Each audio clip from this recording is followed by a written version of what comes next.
قدرمنو لیدونکو سلامونه، ستړي مشئ. په دې مهال د مهمو خبرونو ټولګي ښه راغلاست. په سر کې د مهمو خبرونو سرټکي. د مرستو کمښت او د خوړو نړیوال پروګرام خبرداری 15 میلیونه وګړي خوراکي مرستو ته اړتیا لري. کابل ته د عراقچي سفر بیکتلي وایي چې د هغه سفر د طالبانو د رسمیت پیژندنې په معنا نه دی. د افغانستان خاورې ته د ترهګرو لیږد د ټي ټي پي غړو او وزیرستاني کډوالو شاوخوا 100 کورنۍ غزني او میدان وردګ ته لیږدول شوي. د غزې اوربند تل ابیب وایي 8 یرغملي کسان چې ټاکل شوي وه خوشي شي وژل شوي. او د امریکا د مشرانو جرګې سکاټ بیسنټ د ټرامپ دولت د خزانې وزیر په توګه تعیین شو. بشپړ خبرونه. د خوړو نړیوال پروګرام خبرداری ورکړی چې د نړیوالو مرستو له کمېدو وروسته نشي کولی چې خوراکي توکو ته د 15 میلیونو اړمنو له نیمایي برخې سره مرسته وکړي. د نوموړي بنسټ مشرې حسا ویلي د دوشنبې پر ورځ ویلي چې میلیونونه افغانان په ځانګړې توګه ښځې او ماشومان یوازې چای او ډوډۍ د ژوندي پاتې کېدو لپاره لري او خبره یې دا شرایط ورځ تر بلې خرابېږي.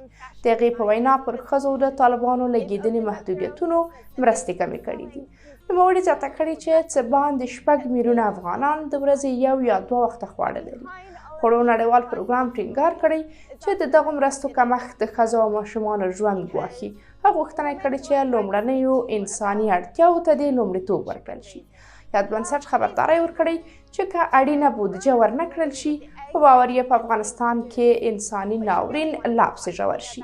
د دې وړاندې د امریکا د بهرنیو چارو وزارت له افغانستان سره د مرستو یوه برخه وځنډوله چې دې پریکړې پر بشرپالو مرستو جدي اغیز کړی دی.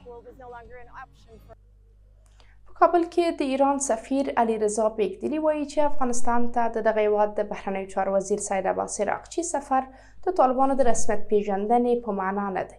اسلام خبري اژانس د سه شنبې پر ورځ د بیکدلي په حواله راپور ورکړی چې کابل ته د ایران د بهرنیو چارو وزیر سید عباس عراقچي سفر د دواړو هیوادونو د ګټو پر بنسټ ترسره شوی دی. هغه د دې پوښتنې په ځواب کې چې آیا د عراقچي سفر به د طالبانو د رسمیت پیژندنې په معنا وي زیاته کړې چې د دغې ډلې رسمیت پیژندنه یو حقوقي بهیر دی. بلخوا د ایران د بهرنیو چارو وزیر کابل ته له خپل سفر وروسته رسنیو ته ویلي چې د اوبو حقابه، د پولو امنیت او د افغان کډوالو موضوع د دواړو خواو ترمنځ شته ستونزې دي. عراقچي لومړنی لوړپوړی ایراني چارواکی و چې پر افغانستان د طالبانو له واکمنېدو وروسته یې کابل ته سفر وکړ. هغه د دې سفر په جریان کې له طالب چارواکو سره د ایران اوبو حقابې، کډوالو، د پولو امنیت او مخدره توکو قاچاق په ګډون د بېلابېلو موضوعاتو په تړاو خبرې اترې کړې دي. که څه هم ایران طالبان په رسمیت نه پیژني، خو له تیرو 3 کلونو راهیسې یې له دغې ډلې سره خپلې ډیپلوماټیکې اړیکې پاللې دي.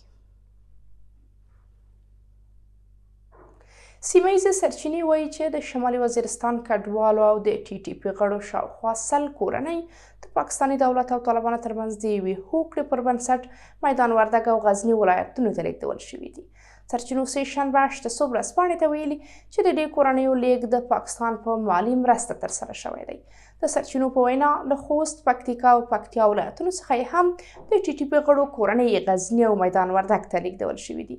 د سرچینو د معلوماتو پر بنسټ د پاکستان دولت دا اقدام دغه هیواد ته د ټي ټي پي جنګیالیو د ننوتلو د مخنیوي په موخه کړی دی.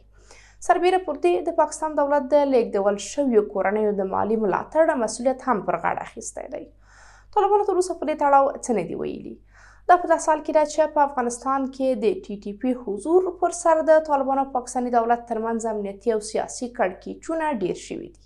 د دې مخکې هم 8 ورځپاڼې ته د خپلو سرچینو په حواله راپور ورکړل شوی و چې طالبانو په غزني ولایت کې د ټي ټي پي جنګیالیو او القاعده غړو لپاره ښارګوټی جوړ کړی دی. اسرائیلو اعلان کړی چې په غزه کې د اوربند د لومړي پړاو له مخې ټاکل شوې وه چې 8 یرغمل شوي کسان خوشي شي، خو هغوی د حماس لخوا وژل شوي دي. CNN د دوشنبې پر ورځ راپور ورکړ چې د حماس لخوا اسرائیلو ته په لیږل شوي نوملړ کې دغه 8 کسان د وژل شویو یرغملو کسانو په ډله کې شامل دي. د راپور له مخې ټاکل شوې وه چې د 33 یرغمل شوي کسانو له ډلې دغه 8 کسان په راتلونکو ورځو کې د حماس له بنده خوشي شي. په راپور کې راغلي چې هغوی د اوربند له هوکړې مخکې د حماس لخوا وژل شوي دي.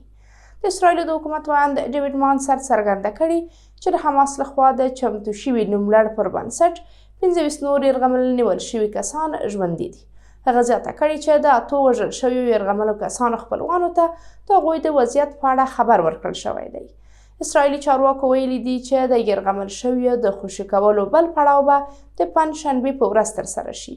یادونه ده چې په غزه کې د اوربند له هوکړې راهیسې د 33 اسرائیلي یرغمل شویو کسانو له ډلې ویې په 2 پړاوونو کې د حماس لخوا خوشي شوي دي.